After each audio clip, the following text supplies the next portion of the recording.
Bismillahirrahmanirrahim. Assalamualaikum warahmatullahi wabarakatuh. Perkenalkan, nama saya Abdul Hasan Nabawi. NIM 19 Saya berasal dari kelompok 12 yang akan memaparkan materi implementasi kurikulum. Langsung saja, pengertian implementasi kurikulum. Kurikulum didesain untuk menghasilkan perubahan kualitas pembelajaran siswa agar sesuai tujuan pendidikan. Berarti implementasi kurikulum adalah proses perubahan untuk memperoleh hasil yang mendekati pencapaian tujuan pendidikan ideal. Berdasarkan hal tersebut, semua kerja kurikulum sejak dari rancangan implementasi dan evaluasi merupakan perubahan siklus. Artinya, implementasi kurikulum baik yang lama apalagi yang baru adalah perubahan, bukan hanya perubahan konten kurikulum atau proses pembelajaran saja, tetapi juga perubahan personal, sosial dan profesional. Karena implementasi kurikulum mengubah karena implementasi kurikulum juga merubah persepsi, filosofi, sikap, nilai, praktik pendidikan guru dalam kelas. Menurut Lloyd Ward 1982 memaknai implementasi sebagai proses perubahan untuk mengurangi kesenjangan antara praktik pendidikan menurut kurikulum sekarang dan praktik pendidikan seperti diharuskan kurikulum versi perubahan. Menurut Saylor dan Alexander mengartikan implementasi sebagai suatu proses aktualisasi kurikulum dalam proses pembelajaran.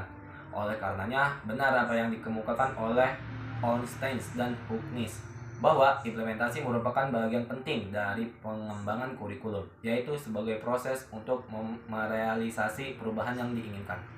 Terkait perubahan sebagai penggerak, ada dua pemahaman penting tentang implementasi kurikulum. Yang pertama, pemahaman tentang perubahan yang akan dilakukan secara personal dan kelompok. Yang kedua, pemahaman tentang kaitan antara perubahan kurikulum dan perubahan konteks sosial, institusional dan atau kultur sekolah yang baru. Menurut Levin, penelitian mengungkapkan bahwa agar implementasi kurikulum terlaksana dengan baik ada 5 pedoman pokok. Yang pertama, perubahan.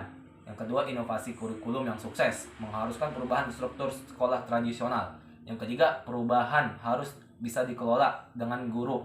Yang keempat, implementasi perubahan yang sukses harus bersifat organik daripada birokratik. Yang kelima, kurikulum perlu fokus pada upaya, waktu, dan dana yang memadai. Yang kedua, model implementasi kurikulum. Berkenan dengan model-model implementasi kurikulum, Miller dan Seller menggolongkan model tersebut ada 3. Yang pertama, the concept-based adoption model atau disingkat CBAM. Yang kedua, model Leywood. Yang ketiga, model teori.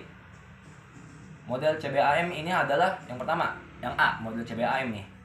CBAM adalah sebuah model deskriptif yang dikembangkan melalui mengidentifikasikan tingkat kepedulian guru terhadap sebuah inovasi, perubahan dalam tingkatan kepedulian terhadap inovasi, serta perubahan-perubahan yang merupakan suatu proses, bukan peristiwa yang sering terjadi ketika program baru diberikan kepada guru, merupakan pengalaman pribadi dan individu yang melakukan perubahan.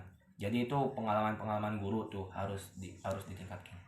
Yang kedua adalah model Leywood. Model ini memfokuskan pada guru. Asumsi yang mendasari model ini adalah 1. Setiap guru harus mempunyai kesiapan yang berbeda. Yang kedua, implementasi merupakan proses timbal balik. Yang ketiga, pertumbuhan dan perkembangan memungkinkan adanya tahap-tahap individu untuk identifikasi. Intinya, membolehkan para guru dan pengembangan kurikulum mengembangkan profil yang merupakan hambatan untuk perubahan yang bagaimana para guru dapat mengatasi hambatan tersebut. Jadi yang kedua ini model Leywood ini, jadi guru tuh harus berkembang agar tidak mentok di situ-situ saja, harus mempunyai inovasi. Yang ketiga, model teori.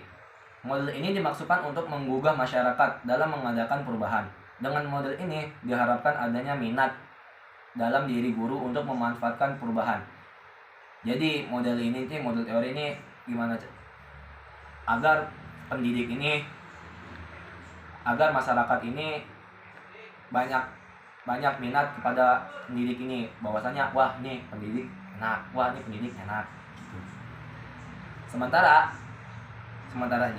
Sementara itu, model implementasi kurikulum lain yang dapat menggaungkan berbagai cara mengidentifikasi masalah yang berpotensi menghambat perubahan kurikulum dan mengajukan strategi penanggulangan masalah tersebut sehingga dapat diajukan cara cepat antara lain sebagai berikut. Yang pertama itu the adoption model atau R&D model.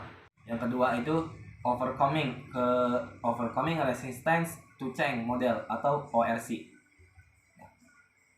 Yang ketiga, konsep implementasi kurikulum. Pembelajaran di dalam kelas merupakan tempat untuk melaksanakan dan menguji kurikulum dalam kegiatan pembelajaran semua konsep.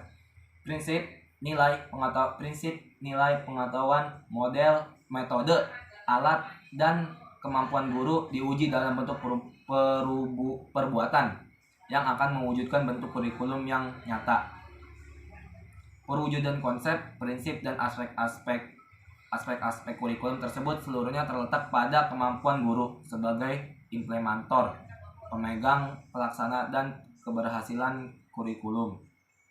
Yang sebenarnya suatu kurikulum diharapkan memberi landasan, isi, dan menjadi secara optimal sesuai dengan tuntutan dan kebutuhan siswa, orang tua, dan masyarakat.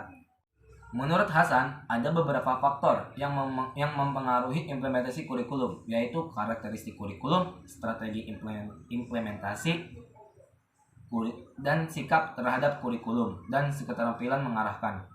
Jadi itu ada 4. Yang pertama itu karakteristik kurikulum, strategi implementasi, sikap terhadap kurikulum, dan keterampilan mengarahkannya. Implementasi kurikulum seharusnya menempatkan pengembangan kreativitas siswa lebih dari penguasaan materi. Dalam kaitan ini, siswa ditempatkan sebagai subjek dalam proses pembelajaran. Komunikasi dalam pembelajaran yang multi arah dikembangkan sehingga pembelajaran kognitif dapat mengembangkan kemampuan berpikir siswa, tidak hanya penguasaan materi. Selain itu, pembelajaran sebaiknya dikembangkan dengan menekankan pada aktivitas siswa untuk mencari pemahaman akan objek. Jadi implementasi kurikulum ini harus si siswa ini, agar peserta didik ini gimana caranya harus aktif, berinovasi, tidak bosan ketika dalam suatu kelas, harus berpikir banyak, berpikir luas gitu. Sekian dari saya, kurang lebihnya mohon maaf apabila dalam penuturan kata. Wassalamualaikum warahmatullahi wabarakatuh.